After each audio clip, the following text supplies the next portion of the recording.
Kerana mulut badan binasa, Klang, gara-gara mengeluarkan kata-kata tidak sopan ketika menegur pemandu kenderaan tanpa pelekat, seorang pengawal keselamatan ditampar dalam kejadian di sebuah pangsapuri di Taman Bayu Perdana, Khamis lalu.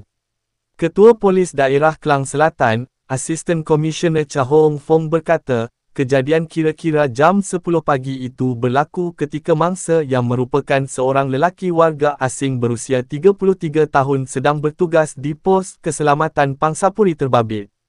Menurutnya, insiden tercetus apabila dua lelaki menaiki sebuah Toyota Vios cuba memasuki kawasan pangsapuri berkenaan namun dihalang kerana kenderaan mereka tidak mempunyai pelekat penghuni. Siasatan mendapati kedua-dua individu itu bukan penduduk di pangsapuri itu dan memaklumkan mereka datang untuk mengambil sepupu untuk dihantar ke lapangan terbang. Pertengkaran kemudiannya berlaku antara mereka sebelum salah seorang individu terbabit bertindak menampar pengawal keselamatan itu, katanya menerusi kenyataan pada Ahad.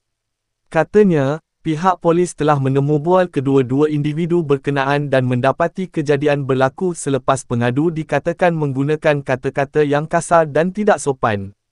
Selepas perbincangan lanjut, kedua-dua pihak bersetuju untuk menyelesaikan perkara ini tanpa membabitkan peringkat mahkamah, katanya.